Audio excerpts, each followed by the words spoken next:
Glórias a Deus. Gênesis capítulo 45 e versículo de número 4. Aqui, só para você entender, quando a gente começar a leitura, é quando José, ele já como governador do Egito, ele vai se revelar então aos seus irmãos. E ele fala algo aqui, né, muito precioso, que a gente precisa entender, que se a gente, mais do que entender, colocar em prática na nossa vida, eu tenho certeza que vai nos ajudar demais, que vai ser algo assim, posso chamar libertador para as nossas vidas. Gênesis 45, versículo de número 4, a Bíblia diz assim, ó, e disse José a seus irmãos, peço-vos, chegai-vos a mim, e chegaram-se. Então disse ele, eu sou José, vosso irmão, a quem vendestes para o Egito. Agora, pois, não vos entristeçais, nem vos pese aos vossos olhos por me haverdes vendido para cá. Olha só, porque para conservação da vida, Deus me enviou diante da vossa face. Vamos parar aí um pouquinho, nós vamos ler os versículos posteriores em seguida, mas vamos devagarzinho. Olha só, o José, ele vai dizer para os irmãos, olha, não fiquem tristes, não se entristeçam, não pese o coração de vocês, porque vocês me venderam para o Egito. Ele não ignora esse fato, como nós vamos deixar isso claro um pouquinho mais à frente, né? Mas ele vai dizer assim, mas foi Deus que me enviou. Amém. O José, ele conseguiu enxergar Deus naquela situação. O José conseguiu enxergar Deus naquele processo todo que ele está passando. Vamos falar a verdade, muito doloroso. Amém. Que levou anos da vida dele para se desenrolar todo aquele processo. Você conhece a história do José, uma das histórias mais conhecidas da Bíblia, né? Então, foi muito tempo de sofrimento que José passou. Amém. Mas mesmo diante de tudo aquilo, José consegue enxergar Deus naquilo ali. Agora, muitos cristãos têm problema, né, de vencer as suas lutas, de vencer as suas crises, vou assim chamar, ao menos num primeiro momento, justamente por conta dessa dificuldade de enxergar Deus. Alguém faz alguma coisa contra a pessoa, ela consegue enxergar a injustiça, ela consegue enxergar a maldade, ela consegue enxergar, sei lá, o azar por aquilo que aconteceu, ela consegue enxergar um monte de coisa. Engraçado, todas as coisas ruins que não prestam, mas ela não consegue enxergar Deus. Ela não consegue ver Deus naquela situação. Às vezes a gente tem uma facilidade de ver Deus nas coisas boas, não é verdade? Algo de bom acontece, foi Deus que fez isso. E de fato é. A Bíblia vai dizer que as coisas boas vêm de Deus. Amém. Né? Mas nós precisamos entender que até mesmo quando coisas ruins acontecem na nossa vida, não que Deus tenha trazido ou que Deus tenha causado aquilo, mas nós precisamos entender que Deus é poderoso para transformar aquilo de ruim em coisas boas. A Bíblia diz que Deus transforma maldição em bênção. Amém.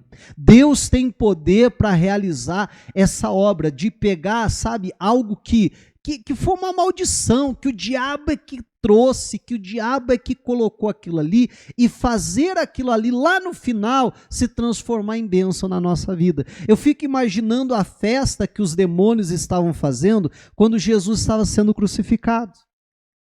Mas eles mal sabiam que era justamente aquilo ali que traria a libertação para toda a humanidade. Amém? Agora você fica imaginando a festa que os demônios não faziam quando os irmãos de José estavam vendendo ele como escravo. Mas eles não faziam nem ideia que Deus iria utilizar aquela situação para ser bênção não só na vida do José, mas até na vida dos irmãos que estavam sendo usados pelo diabo para vendê-lo. Você consegue entender a grandeza do agir, do trabalhar de Deus? Agora, o grande problema é quando a gente não consegue enxergar Deus. E vamos nos lembrar que a Bíblia diz que só os limpos de coração veem a Deus. Quando a gente permite que o nosso coração se encha de mágoa, se encha de tristeza, se encha de rancor. Ai, o que aquela pessoa fez foi uma maldade, o que aquela pessoa fez foi uma injustiça, como que aquela pessoa permitiu que isso acontecesse? Você está entendendo? Então a gente não consegue ver Deus, só vê maldade, só vê o que não presta. Mas José olha para aquilo e diz assim, não, gente, ó, fique tranquilo, fique em paz, não se entristeça, não pese o coração de vocês, porque vocês acham que foram vocês que me enviaram para cá, mas na verdade foi Deus que me enviou. A gente já vai chegar lá, que claro que aquilo que eles fizeram vai ter consequências, vão ter que tratar com Deus com relação a isso, e eles mesmos sabem. Tanto é que, enquanto eles estão conversando, eles dizem assim, eu acho que está acontecendo isso na nossa vida, né? Porque, por causa daquilo que a gente fez com o nosso irmão. Lembra disso? Né? Então, eles mesmos sabem que eles vão ter que dar conta a Deus por conta dessa situação. Mas José vai dizer, gente, foi Deus. Amém. Foi Deus. E é justamente quando a gente consegue enxergar Deus no processo, é que nos dá a possibilidade de a gente enxergar uma segunda coisa que José enxerga também. Ele diz assim, ó, versículo 6. Porque já houve 2 anos de fome no meio da terra, e ainda restam 5 anos em que não haverá lavoura nem cega. Pelo que Deus me enviou diante da face de vocês, antes de vocês virem, Deus me enviou na frente, para conservar a vossa sucessão na terra e para guardar-vos em vida por um grande livramento. Amém, igreja? Meu irmão, quando José consegue enxergar Deus em meio ao seu sofrimento, Deus no meio daquele processo doloroso que ele enfrentou, justamente por conseguir enxergar Deus naquilo, é que ele consegue enxergar, por conseguinte, o propósito de Deus. Domingo agora eu falava bastante a respeito do propósito de Deus, inclusive citava bastante a vida do José dentro dessa perspectiva. E José, ele consegue enxergar qual é o propósito de Deus. Eu lembro que eu até falava assim, gente, o propósito de Deus não era que José fosse governador. O propósito de Deus não era que os seus irmãos se curvassem a ele, como lá no sonho. Amém? O propósito de Deus, José entendeu, e ele vai dizer, Deus me enviou antes de vocês para guardar vocês com vida, para conservar a sucessão, para conservar a descendência de Abraão. Foi por isso que Deus me enviou para cá. Não se trata de mim. Não é simplesmente, Deus quer me honrar, porque eu sofri tanto, agora ele vai me colocar num cargo de poder, de liderança. Não, ele vai dizer, eu entendi qual é o propósito de Deus. Deus preparou tudo isso para que eu viesse na frente, para que agora a descendência de Abraão fosse preservada, como vocês estão vendo. Amém. Meu irmão, se nós não conseguimos enxergar Deus no processo, enxergar Deus até nas coisas ruins que nós passamos na vida, nós também não vamos entender qual é o propósito daquilo. Porque se nós não enxergarmos Deus, nós primeiro sequer vamos cogitar a possibilidade daquilo ser um propósito de Deus. Vamos, pelo contrário, ficar amargando, né, mágoa das pessoas. Não, o que aquela pessoa fez, como é que meus irmãos fizeram isso comigo e tal. E aí, meu irmão, a grande verdade é que a pessoa, por não entender, nunca sai daquela situação. Fica presa naquilo ali. Nunca vai em frente, nunca consegue superar, nunca consegue chegar ao próximo nível. Porque fica preso naquela situação. Eu já atendi muitas pessoas magoadas, às vezes magoados com os pais, às vezes magoado com alguém, e aí eu já ouvi pessoas falando assim, pastor, olha, não, mas a culpa de todo o sofrimento que eu passo hoje, a culpa, pastor, é daquele meu sócio lá que me passou a perna, pastor. Olha, depois daquele prejuízo que eu tomei, nunca mais consegui me levantar na vida. E nem vai. Sabe por quê? Porque a pessoa ainda está presa àquela situação. A pessoa ainda não conseguiu se libertar daquilo, porque ela não consegue ver Deus, ela consegue ver a maldade, ela consegue ver a injustiça, você está entendendo? Mas não consegue ver Deus. E a Bíblia vai dizer, lá no livro de Lucas, quando está falando a respeito de perdão, a Bíblia diz assim, soltai, isso aqui eu já falei outras vezes, né? Mas ó, soltai e soltar-vos-ão. Enquanto eu não libero perdão, enquanto eu não solto, aquilo fica preso a mim. Eu carrego aquilo por todos os lados. Vamos falar do José para ficar mais fácil. O José diz, não, meus irmãos foram maldosos. Não, eles não podiam ter feito isso. Que injustiça que eles fizeram comigo. Não, mas um dia ainda vão precisar de mim. Assim. E tal. Não, a mulher de Potifar, mentirosa, bandida. Inventou aquela história, não, mas um dia. Quer dizer, a pessoa está presa. Então, aonde a pessoa vai, aquilo lhe acompanha. Você está entendendo? Aí a pessoa diz, aquele meu sócio que me deu aquele calote, aquele prejuízo, não, que é isso, não pode ter feito, você não sabe quanto que eu perdi muito dinheiro, olha, depois daquilo lá, e a pessoa nunca vai recuperar o dinheiro, porque ela está presa ainda àquela perda, aquele prejuízo que a pessoa tomou, você está entendendo? Mas aí a Bíblia diz, ó, soltai, e o que vai acontecer? Soltar-vos-ão.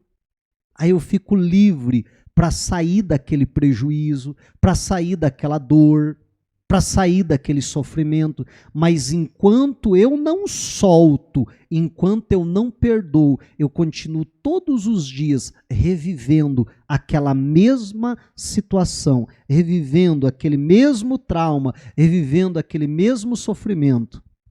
Amém? Aí eu sempre falo da pessoa que tem mágoa. É muito comum você ouvir a pessoa dizer assim, eu lembro como se fosse ontem. Não é assim? Mas por quê? Porque nunca passa. Entende? Aquilo acompanha a vida da pessoa. Nunca fica para trás. Mas por quê? Porque ela não solta. Ela não libera o perdão. Ela não diz, fique em paz. Vocês me causaram prejuízo, vocês quiseram o meu mal, mas Deus, já vamos ver isso na Bíblia, mas Deus transformou isso em bênção. Eu vejo Deus na situação. E é porque eu vejo Deus que eu consigo enxergar o propósito de Deus. Que na verdade Deus fez isso, como eu dizia, não se trata de mim, é maior do que eu. Amém? É um plano que vai além só da minha própria vida ou do meu próprio bem-estar, mas Deus me enviou para cá para preparar o caminho para vocês, para que hoje eu possa conservar a sucessão, a descendência de Abraão, para que hoje eu possa conservar vocês com vida. Olha só, agora José vai sustentar aqueles que o venderam, não é isso? Aí eu te pergunto, isso não é fruto de alguém com um coração limpo, um coração puro? E aí a Bíblia vai dizer, só os limpos de coração verão a Deus. Então eu preciso ver Deus, sabe, até nas situações ruins que eu já passei na vida, e aí eu vou começar a entender qual é o propósito de Deus. Se eu não consigo enxergar Deus, eu também não consigo enxergar qual o propósito de Deus daquela situação. Por que eu enfrentei tudo que eu enfrentei? Aí continua, versículo 8, olha só. Assim não fostes vós que me enviastes para cá, senão Deus, que me tem posto por pai de Faraó e por senhor de toda a sua casa e como regente de toda a terra do Egito. E aí o que é mais fantástico, que é uma continuação, olha só, quando eu vejo Deus, eu consigo enxergar o propósito de Deus. Amém. E quando eu consigo enxergar o propósito de Deus, eu consigo entender o que José entendeu. Sabe o que José está falando para os irmãos? Eu vou parafrasear o que José está falando. José diz assim, né? Não foram vocês que me enviaram para cá. Quem me enviou para cá foi Deus. Em outras palavras, José está dizendo, gente, a minha vida nunca teve na mão de vocês. Vocês me pegaram, vocês me jogaram numa cova, vocês me venderam como Egito e vocês estavam achando que vocês eram senhores sobre a minha vida, donos da minha vida, mas a minha vida nunca teve na mão de vocês. Eu fui vendido para Potifar como uma propriedade, mas a minha vida nunca foi de Potifar, minha vida nunca teve na mão de Potifar. A minha vida sempre teve na mão de Deus. A minha vida nunca foi da mulher de Potifar. A minha vida sempre esteve na mão de Deus. A minha vida nunca esteve na mão do carcereiro lá na prisão. A minha vida sempre esteve na mão de Deus. A minha vida não está sequer na mão de Faraó. A minha vida está na mão de Deus. Gente, isso é tão libertador. Amém. A gente conseguir perceber, meu irmão, que a nossa vida não está na mão de A, não está na mão de B, não está na mão de um governo. Que a nossa vida, meu irmão, não está na mão de uma autoridade, não está na mão de um líder, de um patrão, não, de um familiar, que a nossa vida está na mão de Deus. Agora, perceba que é uma progressão. Eu só consigo perceber isso quando eu percebo que Deus tem um propósito na minha vida. Que de fato a minha vida está na mão de Deus. E eu só consigo entender que tem um propósito na minha vida quando eu consigo ver Deus na minha vida. Até nas situações ruins. Até nas desgraças que acontecem. Até nas maldições que acontecem na minha vida. É quando eu vejo Deus, é que eu consigo entender o propósito de Deus. E entendendo o propósito de Deus, eu entendo que a minha vida está na mão de Deus e não na mão de ninguém. É interessante porque, como eu disse, isso é muito libertador, né? A gente vê muitas pessoas, você me perdoa a expressão, tá? Mas muitas pessoas que são os chamados puxa-saco. Já viu os puxa-saco? O que é o puxa-saco? É aquela pessoa, né, que tem lá um patrão, tem um líder, tem um encarregado, tem alguém assim, na posição de autoridade, e a pessoa fica lá na volta, não é assim?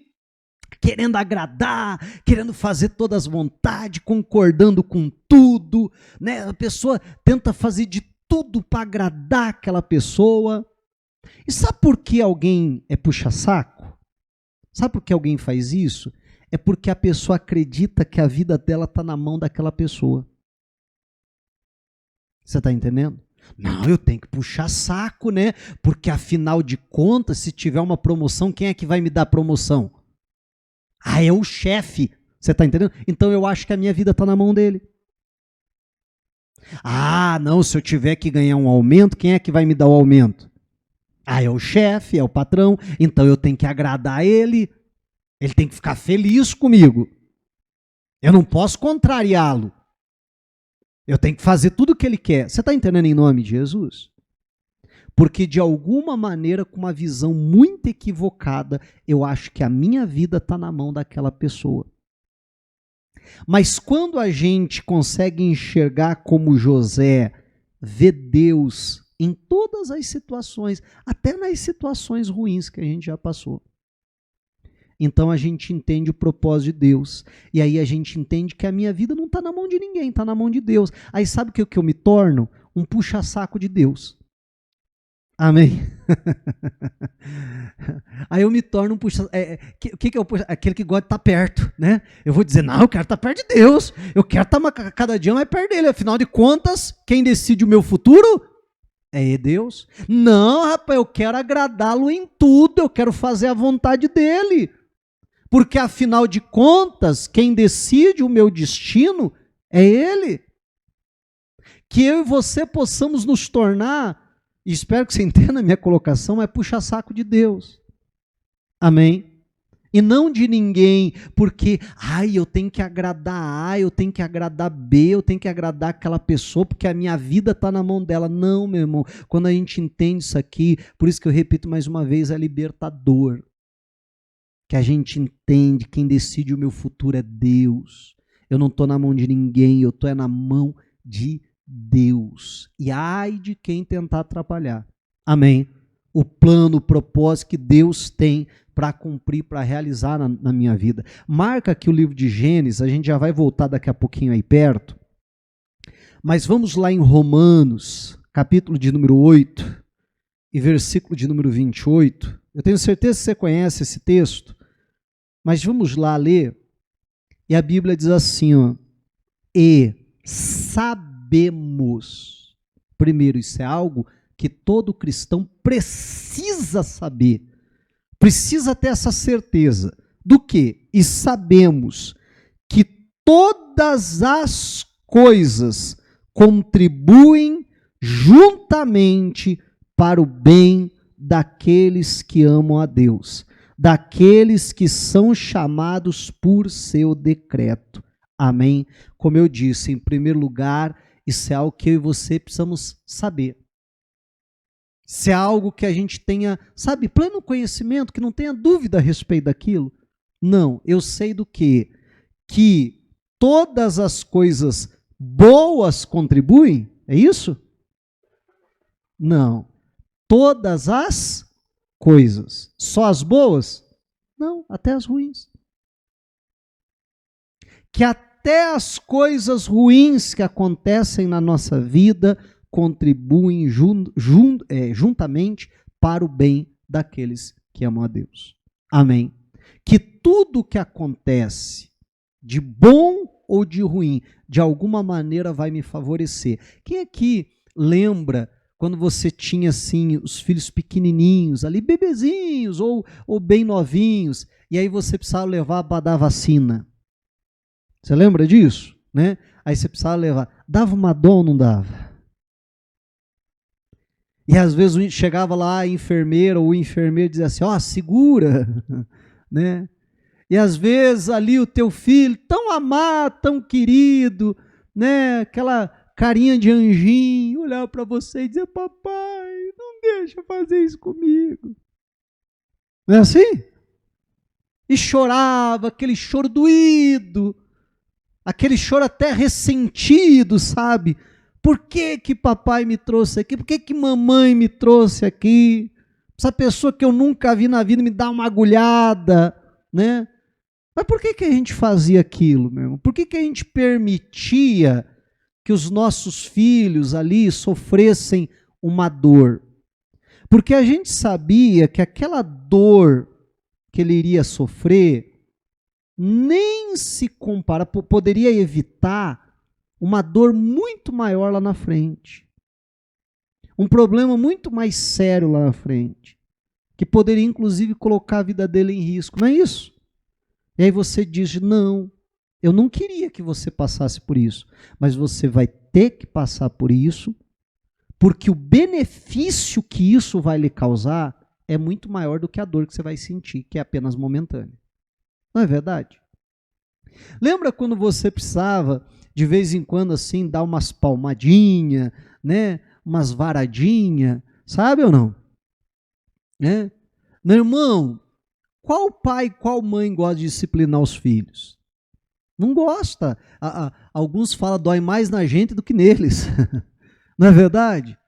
Quantas vezes eu precisei disciplinar os meus filhos e antes de disciplinar, ter uma conversa e dizer assim, você acha que o pai gosta de disciplinar você? Não, pois é, eu não gosto. Mas a sua atitude está me obrigando a fazer isso. E eu estou fazendo isso é para o seu bem. A Bíblia vai dizer para nós, falando a respeito da correção dos filhos, vai dizer assim: tu os fustigará com a vara e nem por isso morrerá, mas tu livrarás a sua alma do inferno. Amém? Ninguém morre levar uma varadinha nas nádegas. Amém? Mas a Bíblia diz que aquela varada ali pode livrar os nossos filhos do inferno. Para não falar dos nossos filhos, vamos falar de nós. Quem já apanhou muito aí quando era criança? Levanta a mão. Apanhou bastante? E aquilo contribuiu para o teu bem? Amém? Não é verdade? Aquilo contribuiu para o teu bem, meu irmão. Mas olha só, a gente é fácil da gente reconhecer isso, naturalmente falando. Mas por que com relação às coisas de Deus a gente tem tanta dificuldade para reconhecer isso? E para entender que Deus, por amor, muitas vezes vai nos permitir passar por situações ruins, por pequenas dores, mas que vai evitar dores muito maiores para a gente lá na frente. Amém?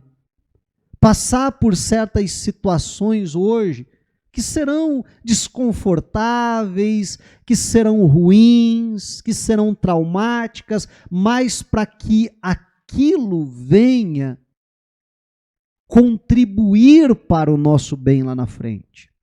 Agora, aquilo só não contribui para o nosso bem lá na frente quando a gente não consegue enxergar Deus. Quando a gente não consegue enxergar que é um propósito. E quando a gente não consegue enxergar que a nossa vida, na verdade, está na mão dele. Amém? E é isso que nós precisamos enxergar. Vamos voltar lá para Gênesis. Mas agora Gênesis capítulo 50. Aí o José traz lá o pai, todos os familiares, sustenta eles. Só que chega um momento, o pai já estava bem idoso, que o pai morre. Quando o pai, o Jacó, morreu, os irmãos ficaram com medo. Disseram assim: ih, rapaz, o José não fez nada contra a gente por causa de papai.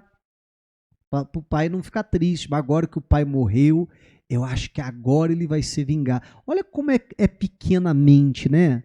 De quem não cresce, não evolui, não vive uma vida com Deus como deveria viver, como José está vivendo.